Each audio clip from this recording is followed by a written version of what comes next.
Hello friends, real life video में आपका स्वागत है। तो आज हम डिस्कस करेंगे जो अप्रेंटिस वाले जो बच्चे हैं, जो अप्रेंटिस जिन लोगों ने की हुई है, जो अप्रेंटिस करने की सोच रहे हैं रेलवे में।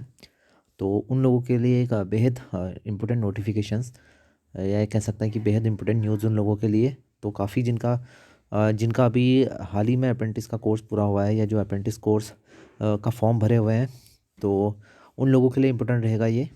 तो देख लेते हैं आज न्यूज़ क्या है उन लोगों के लिए। और ग्रुप डी से रिलेटेड भी एक बहुत इंपॉर्टेंट न्यूज़ है, ग्रुप डी के वर्क प्रोफाइल को लेके, एजुकेशन क्वालिफिकेशन को लेके।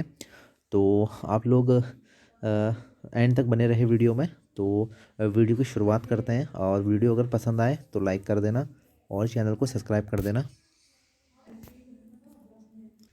तो बहुत इम्पोर्टेंट ये न्यूज़ है, देख सकते हैं। तो पहले न्यूज़ देख लेते हैं क्या है। तो रेलवे ने कही ये बात कि हमारे यहाँ से अप्रेंटिस करने का मतलब पक्की नौकरी की गारंटी नहीं। तो जो बच्चे अप्रेंटिस का कोर्स करते हैं और सोचते हैं कि रेलवे में उन्हें कंफर्म जॉब मिल जाएगी अप्रेंटिस, क्योंकि पहले ऐसा हुआ करता था कि अप्रेंटिस के बाद आप लोग को जॉब दे दी जाती थी। लेकिन अभी के टाइम पे ऐसा है कि अप्रेंटिस करके आप लोगों को ऐसे कोई गारंटी नहीं है कि आप रेलवे में नौकरी करेंगे। तो जो लोग अप्रेंटिस करते हैं उनके लिए खासकर ये न्यूज़ है। तो पूरी न्यूज़ देखते हैं क्या है। लीजिए, आरआरबी एनटीपीसी रिजल्ट की धांधली के आरोपों के लेकर बवाल के बीच रेलवे ने एक और स्पष्टीकरण जारी किया है। रेलवे बोर्ड का कहना है कि उनके यहाँ से अप्रेंटिस भर कर लेने का मतलब स्थायी नौकरी की गारंटी नहीं है। बोर्ड की ओर सोमवार से जारी विज्ञप्ति में कहा गया कि रेलवे प्रतिष्ठानों में अप्रेंटिस किए युवाओं को सीधे स्थायी नौकरी नहीं दी जा सकती है। यह कानूनन संभव नहीं है। इसके लिए निर्धारित भर्ती प्रक्रिया अर्थात रिटन एग्ज़ाम यानी लिखित और फिजिकल एग्ज़ाम से गुजरना होगा, जिससे अन्य सभी उम्मीदवार को गुजरना पड़ता है। तो अप्रेंटिस किए गए युवा भी खुली भर्ती परीक्षा में बैठते हैं। तो उनको क्या होता है कि जो अप्रेंटिस वाले जो बच्चे होते हैं उनको पता है, आप लोग जब आप लोग की कट ऑफ निकलती है, आप लोग देखते हैं कट ऑफ में उनका अलग कोटा होता है एक। तो कितना कोटा होता है, क्या चीज़ें उनके लिए होती हैं, कितनी एज, क्या अप्रेंटिस में क्या चाहिए, वो सब मैं आप लोगों के साथ डिस्कस करूँगा। तो इस तरीके से अप्रेंटिस के लिए फॉर्म निकलते हैं, आप लोग देखते हैं ऑनलाइन फॉर्म आप लोग फिलअप कर सकते हैं। तो अप्रेंटिस जो एक्ट है 1961 के तहत, अप्रेंटिस के जो रूल है 1992 के तहत क्या होता है, अमेंडमेंट कर रखा है उसमें। तो इसमें आपको वर्कशॉप की जो बहुत सारी वर्कशॉप में आप लोग को बच्चों को क्या दी जाती है, ट्रेनिंग दी जाती है। 1 ईयर या 6 मंथ जो भी उनका क्या रहता है, उस हिसाब से आप लोग को ट्रेनिंग दी जाती है और ये आपको एक सर्टिफिकेट दिया जाता है बाद में। तो बहुत सारे बच्चे अपने चैनल में भी हैं जिनके पास ये है।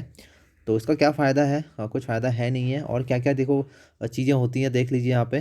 तो खड़गपुर वर्कशॉप पे देख सकते हैं, वर्कशॉप पे जो बच्चे फिटर की देख सकते हैं, ट्रेड दिया है, टर्नर दिया है, इलेक्ट्रीशियन दिया है, वेल्डर दिया है, मैकेनिकल डीजल दिया है, मैकेनिक्स दिया है, पेंटर और रेफ्रिजरेटर एसी मैकेनिक की देखो सारी पोस्टें दी गई हैं। यानी टोटल 360 इसमें पोस्टें हैं। कहाँ पर, खड़गपुर वर्कशॉप में। और खड़गपुर में ही सिग्नल एंड टेलीकॉम वर्कशॉप में देख सकते हैं। यानी बहुत सारे बच्चों को ये ट्रेनिंग देते हैं। तो बच्चे ये सोच लेते हैं कि यार हम रेलवे से ट्रेनिंग कर रहे हैं और हमें रेलवे फिर ट्रेनिंग के बाद क्या दे देगा, कहीं ना कहीं जॉब दे देगा। तो वो चीज़ रेलवे ने साफ़ कर दी है कि इसका हम आपको जॉब खाली ट्रेनिंग दे देंगे और उसके बाद आपको ओपन भर्ती होती है उसमें आपको बैठना है। तो ये देख लीजिए, बहुत सारे बच्चों को मौका मिलता है। लगातार रेलवे अपने अप्रेंटिस के कोर्स कराते रहता है। यानी साल भर में बहुत सारे फॉर्म निकलते हैं अप्रेंटिस के लिए। जो बच्चे अप्रेंटिस करना चाहते हैं वो अप्रेंटिस कर सकते हैं, ऐसा कुछ नहीं है। तो अप्रेंटिस के टाइम पे देख लीजिए इसमें क्या क्या क्या एजुकेशन क्वालिफिकेशन मैं आप लोग को दिखा देता हूँ। अभी इसमें जो एज का रखा गया है, एज कंडीशन रखी गई है, वो 15 साल से रखी गई है, 24 साल तक रखी गई है।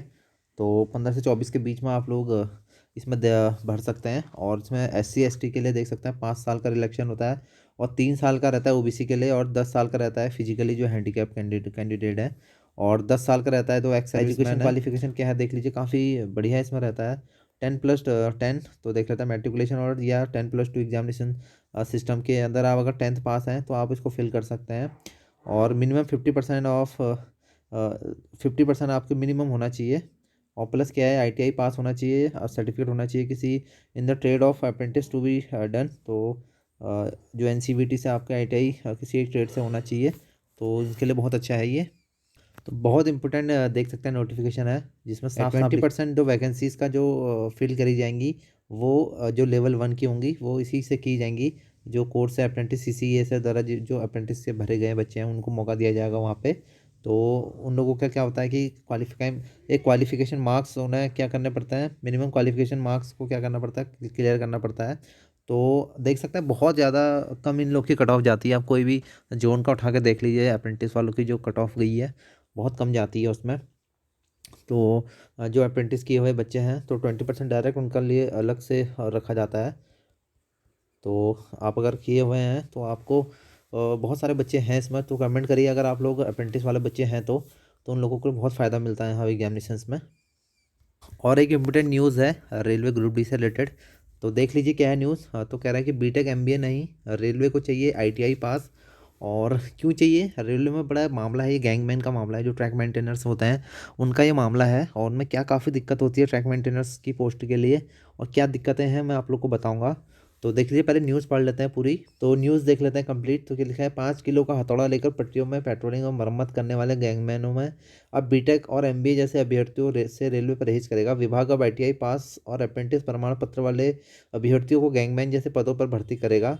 ग्रेड पे 1800 पर सिविल इंजीनियरिंग, मैकेनिकल, इलेक्ट्रिकल और सिग्नल व टेलीकॉम अनुभागों के पदों के लिए हाई स्कूल के साथ साथ आईटीआई या फिर अप्रेंटिस व्यवस्था अब नई भर्तियों में लागू होगी कह रहा है।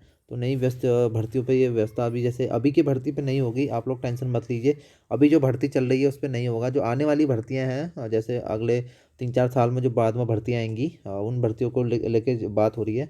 तो रेलवे बोर्ड ने आदेश जारी कर दिया है। तो क्योंकि क्या होता है कि जो गैंगमैन होता है, गैंगमैन आप लोगों को पता है ट्रैक पे जो काम करते हैं उसमें ज़्यादातर क्या होता है, थोड़ा हार्ड वर्क होता है। तो क्योंकि देख लेते हैं भारी औजार होता है, और धूप में चाहे हो, सर्दी में हो, बारिश में हो, पेट्रोलिंग वगैरह करनी पड़ती है, रात में पेट्रोलिंग करनी पड़ती है। तो ट्रैक का पूरा काम इन लोग का होता है। तो ट्रैक रेल आर्मी भी कहते हैं उन लोग को, रेल आर्मी भी कहा जाता है। जो गैंगमैन होते हैं आप लोग देखते होंगे ना काम करते हुए, बिल्कुल एकदम मजदूरों की तरह काम करते हैं ये। वैसे मैं इनकी इंसल्ट नहीं कर रहा हूँ, आप लोग ऐसा मत सोचिए कि मैं इनसे इंसल्ट कर रहा हूँ, बस आपके वर्क प्रोफाइल बता रहा हूँ कि कैसे काम होता है, क्योंकि काम तो करना ही पड़ता है, हार्ड वर्क भी है इस पोस्ट के लिए।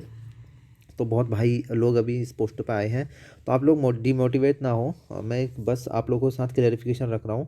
तो अभी तक क्या होता था कि जैसे कि आप लोग गए, मान लीजिए आपकी अच्छी क्वालिफिकेशन है, और अच्छी क्वालिफिकेशन के बाद आपको मान लीजिए आपका मनचाही पोस्ट नहीं मिली, और आपको क्या दे दी गई, गैंगमैन दे दी गई, या ट्रैकमैन आपको बना दिया गया। तो ट्रैकमैन के बाद आप क्या बनते हैं, आप जब जाएंगे तो ट्रैकमैन के बाद आप जब काम पे जाएंगे वहाँ बाकी लोगों के साथ, तो आपके साथी जो होंगे वो साथ में जब आप लोग काम करेंगे, तो एक क्या होता है कि आप लोगों में अंतर एक ऐसी ऐसी ऐसी भावना आती है, जैसे कि हम तो यार ज़्यादा पढ़े लिखे हैं, हम ये काम क्यों नहीं कर सकते, या हम में ज़्यादा क्वालिफिकेशन है, हम इस काम के लिए नहीं है। तो क्या होता है कि इससे क्या होता है कि उस बंदे का मनोबल टूट जाता है, जो अच्छी क्वालिफिकेशन जो रखता है, बीटेक रखता है, एमबीए रखता है, और फिर भी ग्रुप डी में आता है किसी वजह से, जॉब की क्राइसिस की वजह से आया कि बेरोजगारी बहुत है, चलो जॉब फॉर्म भर लिया जाए ग्रुप डी का, और उसके बाद उसको मनचाहा डिपार्टमेंट नहीं मिला और ट्रैक मेंटेनर दे दिया। तो किसी वजह से वो क्या करते हैं, थोड़ा दिन काम करते हैं और बाद में क्या करते हैं, काम छोड़ के चले जाते हैं। तो ऐसे तो हमारे हमारे वाले बैच में भी हुआ है, बहुत सारे बच्चे छोड़ के चले गए हैं। और काम जो उसमें ग्रुप डी में tech as a tech mentor भर्ती हुए थे, क्योंकि वर्क प्रोफाइल को देखते हुए उनकी क्या हो गया था, उनसे काम हुआ नहीं, और वो चले गए। ठीक है, तो ऐसा भी नहीं था कि उनका डिपार्टमेंट चेंज कर दिया, लेकिन डिपार्टमेंट भी चेंज नहीं किया तो उन्हें जाना पड़ा। तो इससे क्या होता है कि बाकी अदर जो डिपार्टमेंट के लोग हैं उनका क्या होता है, मनोबल टूटता है ऐसे ये सब देख के। तो जो हाई क्वालिफिकेशन वाले लोग हैं उनके साथ वो जो अदर जो लोग कर रहे हैं उनका भी मनोबल टूटता है। तो इस चीज़ को लेके परहेज कर रहा है रेलवे। तो देख सकते हैं अब जो क्या कर रहे हैं कि आईटीआई जो पास है उन लोगों का क्या होगा, उनका जो उनका जो एक्सपीरियंस है काम करने का, जो या अप्रेंटिस वाले जो बच्चे हैं उनका जो काम करने का एक्सपीरियंस है, वो क्या करेगा, आप रेल की जो पटरियों के लिए क्या होगा, कह रहा है कि उपयोगी साबित होगा, क्योंकि उनको पहले से अनुभव है इन काम करने का। तो यह बंदा सोचता है कि यार मैं आईटीआई करूँगा तो रेलवे में जाऊँगा, पहले से सोच लेता है। तो इसलिए जो बड़ी जो डिग्रियां हैं, बड़ी जो डिग्री वाले हैं उसको थोड़ा सा अवॉइड करना चाहता है रेलवे, क्योंकि रेलवे को सिर्फ क्या ज़रूरी है, रेलवे को चाहिए 10th पास प्लस आईटीआई। तो उससे ज़्यादा उसको क्वालिफिकेशन चाहिए नहीं ग्रुप डी में। वो ये मतलब सीधे सीधे ये कहना चाहता है, क्योंकि काम क्या होता है, इस पद पर हैवी काम होता है, उसने साफ साफ लिखा है, देखो उस उच्च शिक्षित कर्मचारी भारी औजार उठाने से कर देते हैं मना।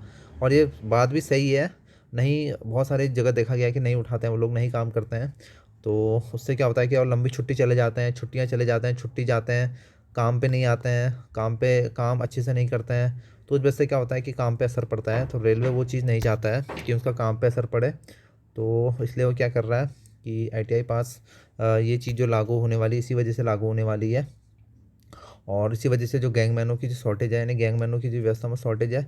आप सोचते हैं कि इतने सारे भर्ती कर रखे हैं गैंगमैन, फिर भी यार कैसे गैंगमैन शॉर्टेज होता है। तो गैंगमैन एक ऐसी पोस्ट है जिस टैग मेंटेनर कहते हैं जिसको, उसमें बहुत ज़्यादा शॉर्टेज है स्टाफ की, क्योंकि काम ज़्यादा है और शॉर्टेज है स्टाफ की। तो नए बच्चे जो जाते हैं पढ़ लिख के वो फिर जाते हैं लेकिन टिक नहीं पाते हैं, फिर उनको छोड़ना पड़ता है। और जो टिके हुए भी हैं वो किसी मजबूरी से टिके हुए हैं। तो इस वजह से ये चीज़ व्यवस्था लागू होने वाली है। तो आप लोग डिमोटिवेट ना हो, साफ सी बात है, अगर आप लोग नहीं जॉब करेंगे, आप लोग छोड़ के चले जाएंगे, तो उसके बदले किसी ज़रूरतमंद इंसान को जॉब दे दी जाएगी। ऐसा नहीं कि आपको ज़रूरतमंद इंसान नहीं है, बहुत सारे बच्चे ऐसे हैं कि जो वो जॉब भी करना चाहते हैं। उनको लगता है कि यार हमें किसी तरीके से जॉब मिल जाए बस, क्योंकि इतनी ज़्यादा बेरोज़गारी है इंडिया में। आप देखते ही हैं लाखों करोड़ों लोग बच्चे फॉर्म भरते हैं, उसमें से भी अगर आप छोड़ना चाहता है, कोई एक सीट छोड़ता है तो किसी और का भला करता है। तो वो चीज़ें हो जाती है। तो वेटिंग में जो बच्चे हैं उनका क्लियर हो जाता है पीछे से। तो ऐसा नहीं सोचना चाहिए कि यार मैं छोड़ दूंगा तो कोई और नहीं करेगा। तो ऐसा है कि बच्चे, अगर आप में हाई अदर क्वालिफिकेशन अच्छी है आपकी, आप किसी और एग्ज़ाम क्रैक करने का आप में हुनर है, तो आप चाहिए और अदर एग्ज़ाम क्रैक कर सकते हैं यार। साथ रात रहते भी आप तैयारी कर सकते हैं, लेकिन थोड़ा सा वही है, हीन भावना वाली बात है, तो बच्चे छोड़ के चले जाते हैं। तो बाकी बच्चों को भी इससे क्या होता है कि जो वेटिंग वाले हैं बच्चे हैं वो क्लियर हो जाते हैं पीछे से।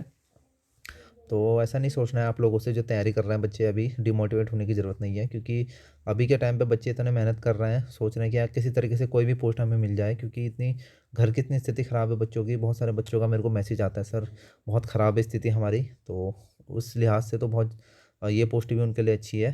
तो सैलरी वगैरह तो मिली है, 30,000 के आसपास आप लोग को सैलरी बन जाती है हार्ड अलाउंस मिला के। तो ये चीज़ें हैं। बाकी कोई अदर नोटिफिकेशन इसी तरीके से आएगा तो मैं आप लोग को लाते रहूँगा। तो मिलते हैं आप लोगों से नेक्स्ट किसी ऐसी वीडियो पे।